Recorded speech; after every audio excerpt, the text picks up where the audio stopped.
هو ليه النكتة لما بتتكرر ما بنضحكش عليها أكتر من مرة؟ لكن الحزن بنفضل نتوجع ونفتكر فيه ونفضل حاسين بوجع.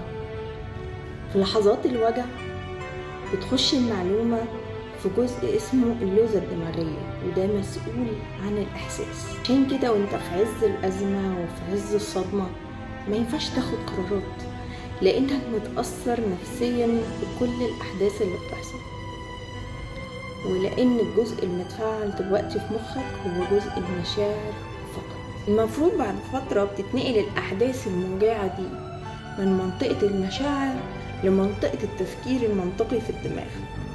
طب ولو لقيت نفسي متأثر ومشاعري متأثرة بالوجع ده مدة طويلة، لازم أبدأ أكتب كل اللي مضايقني. ساعتها بيبدأ المخ يفرغ الحدث من المشاعر ويوديه لمنطقة التفكير المنطقي، وساعتها بس هيهدى الوجع ويرتاح قلبك شوية.